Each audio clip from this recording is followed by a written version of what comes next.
अस्सलामु अलैकुम वरहमतुल्लाहि वबरकातुहू। मैं हूं शेराज़ी और आप देख रहे हैं हाउ टू पाकिस्तान चैनल।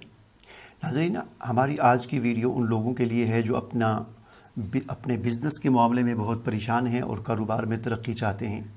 अगर आप इन 5 बातों पर अमल करेंगे तो कामयाबी आपके कदम चूम सकती है।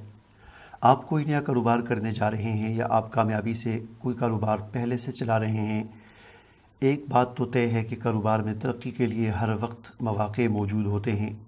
हमें इसमें अपना हिस्सा लेने के लिए अपने आप को तैयार करना होता है। टॉप पोजीशन हमेशा खाली होती है। कारोबार में आगे बढ़ने के लिए नई हिकमत अमली की ज़रूरत होती है। आप जितना भी कारोबारी मुनाफा क्यों न कमा रहे हों, 5 उसूलों पर थोड़ी तवज्जो देकर आप इस मुनाफे को दुगना बल्कि 3 गुना तक बढ़ा सकते हैं। बिज़नेस को तरक्की देने के 5 सादा से उसूल हैं। नंबर 1, तजर्बा और तालीम। किसी भी काम में आगे बढ़ने और अपने आप को साबित करने के लिए ज़रूरी है कि आप उस काम से मुताल्लिक़ मुकम्मल मालूमात और तालीम हासिल करें और फिर उस तालीम को अमली तौर पर आज़माएं। आपका काम जितना ज़्यादा तजर्बा की आग से गुज़रेगा, उतना ही ज़्यादा उसमें तरक्की के मौक़े वाज़ेह तर होते जाएंगे। मौजूदा दौर इंफॉर्मेशन का दौर है। आप अपने बाजुओं के ज़ोर पर तरक्की नहीं कर सकते, बल्कि दिमाग की ताकत से तरक्की कर सकते हैं, और दिमाग की ताकत तालीम से हासिल होती है। दुनिया के अमीर तरीन लोग जिस्मानी लिहाज से इतने कमज़ोर हैं कि अगर कोई रेडी वाला एक मुक्का मारे तो मर जाएंगे, लेकिन पैसे को अपनी तरफ खींचने के लिहाज से रेडी वाले और इस तालीम याफ्ता शख्स में बहुत फ़र्क है। रेडी वाला मज़दूर अपनी जिस्मानी ताकत का इस्तेमाल करता है और रात को 4-500 लेकर आता है, जबकि तालीम याफ्ता शख्स अपनी तालीम की रोशनी में अक़ल इस्तेमाल करके 2 लाख भी शाम को घर लाता है। नंबर 2, अशिया या सर्विसेज का आला मेयार। अपने कारोबार को दूसरों से मुनफरिद करने का बेहतरीन तरीक़ा ये है कि आपकी प्रोडक्ट्स या सर्विसेज दूसरों के मुकाबले में आला मेयार की होनी चाहिए, और इसके साथ ही साथ ये भी ज़रूरी है कि ये आला मेयार की प्रोडक्ट्स उसी कीमत या उससे भी कम कीमत पर लोगों को मुहैया की जाएं, क्योंकि इश्तिहारबाजी से लोग एक ही बार धोखा खाएंगे, दोबारा नहीं आएंगे। जबकि इसके बरक्स अगर आपकी चीज़ अच्छी और सर्विस मेयारी होगी तो लोग ही आपका इश्तिहार बन जाएंगे। आपको कोई इश्तिहारबाजी करने की ज़रूरत नहीं। इसलिए कारोबार में तरक्की का राज ये है कि आप प्रिंटिंग प्रेस से कागज़ पर इश्तिहार न बनवाएं, बल्कि चलते फिरते ज़िंदा इंसान को ही इश्तिहार बना दें, जो मुफ्त में आपकी मशहूरी करते रहेंगे। ये काम करने के लिए ईमानदारी और आला अखलाक की ज़रूरत है।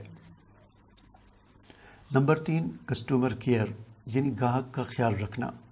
अगर आप कारोबार को मुस्तकिल बुनियादों पर इस्तेमाल करना चाहते हैं तो आपको अपने ग्राहकों की ज़रूरियात और उनकी तकालीफ का ख्याल रखना होगा। आपकी प्रोडक्ट्स या सर्विसेज में क्या ऐसा है जो लोगों के लिए मुफीद है। अपनी प्रोडक्ट्स में इफ़ादियत के अंसर का इजाफ़ा करें। अपनी पसंद नापसंद से ज़्यादा अपने ग्राहकों की पसंद या नापसंद का ख्याल रखें। इस तरह जो प्रोडक्ट्स तैयार होंगी वो मुस्तकिल तौर पर आपके कस्टमर्स की डिमांड लिस्ट में जगह बना पाएंगी। किसी चीज़ के इंतखाब में ग्राहक को अपनी दयानतदाराना राय के मुताबिक अच्छा मशवरा ज़रूर दें, लेकिन इतना ज़्यादा दबाव न डालें कि ग्राहक मजबूरन चीज़ ले जाए और घर जाकर उसे पसंद ही ना आए।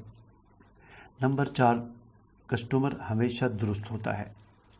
गलती सबसे ये होती है कि अगर हम गलती करते हैं तो हम चाहते हैं कि कोई हमसे बाज पुरुष न करे, बल्कि उसको बुलाकर आगे बढ़ जाएं। यही उसूल आपके ग्राहकों पर भी होता है। अगर कभी वो गलत बात पर भी इसरार करें तो उनके साथ बहस में वक्त ज़ाया करने से बेहतर है थोड़ा एक्स्ट्रा उनको सर्विस मुहैया करने में सर्फ किया जाए।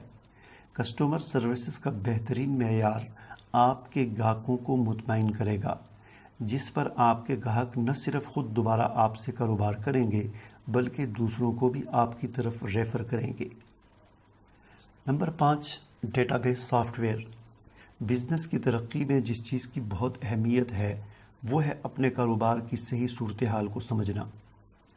मखसूस अवकात में क्या सेल हुआ, किस चीज़ की डिमांड बढ़ रही है, किस में मुनाफा ज़्यादा है, किस चीज़ की कास्ट ऑफ सेल ज़्यादा है, कौन से कस्टमर से कितना बिज़नेस किया, कितना मुनाफा कमाया, स्टॉक कितना पड़ा है और उसकी कीमत क्या है, کون سی اشیاء سٹاک میں ختم ہونے والی ہیں، کتنے پیسے واجب الادا ہیں، کتنے لوگوں سے لینے ہیں، خرچوں میں کتنا اضافہ ہوا اور کس پد میں زیادہ خرچہ ہوا۔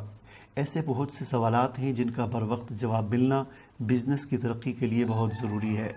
ان سوالات کے جوابات کتابی حساب کتاب سے حاصل کرنا اگر ناممکن نہیں تو بہت مشکل ضرور ہے۔ اگر ہم اپنے کاروبار کو کمپیوٹرائز کر لیں تو ان جوابات کا حصول ایک کلک کی دوری پر رہ جاتا ہے، اور اس طرح آپ کو اپنے پورے کاروبار کی صحیح صورتحال کا علم رہتا ہے، اور آئندہ کے لیے آپ اسی صورتحال کے تناظر میں اپنی پالیسی بناتے ہیں۔ آخری بات یہ کہ جس طرح ہمارا خالق اللہ ہے، اسی طرح ہمارا رازق بھی اللہ ہے۔ کاروبار تو اسباب کے درجے کی چیز ہے جسے اختیار کرنے کا ہمیں حکم ہے۔ اللہ جس چاہتا ہے زیادہ رزق دیتا ہے اور جسے چاہتا ہے کم رزق دیتا ہے۔ رزق کی کمی اور زیادتی کے اللہ نے اصول بھی بنا رکھے ہیں جنہیں قرآن و حدیث میں واضح طور پر بیان کر دیا گیا ہے۔ مثلا قرآن پاک میں ارشاد ہے، اعوذ باللہ من الشیطان الرجیم، بسم اللہ الرحمن الرحیم، وَيَمْحَقُ اللَّهُ الرِّبَا وَيُرْبِي الصَّدَقَاتِ صدق اللہ العلی العظیم۔ اللہ تعالیٰ کا ارشاد ہے، اللہ سود کو مٹاتا اور صدقات کو بڑھاتا ہے۔ اس سے ہمیں بزنس میں کامیابی حاصل کرنے کا راز پتہ چلا کہ سودی کاروبار میں نقصان اور غیر سودی کاروبار اور پھر صدقہ خیرات میں برکتیں ہیں۔ اسی طرح ارتکاز دولت، ناپ تول میں کمی، ملاوٹ، دھوکہ دہی، فراڈ، دو نمبری، جھوٹ، ذخیرہ اندوزی، یہ ساری وہ چیزیں ہیں اور وہ اصول ہیں جنہیں قرآن و حدیث میں نہ صرف کاروبار بلکہ انسان کی آخرت کے لیے بھی تباہی کا ذریعہ بتایا گیا ہے۔ بزنس میں کامیابی کا سب سے بڑا اصول یہی ہے کہ آپ مال کو اپنا نہ سمجھیں بلکہ اللہ کا مال سمجھیں۔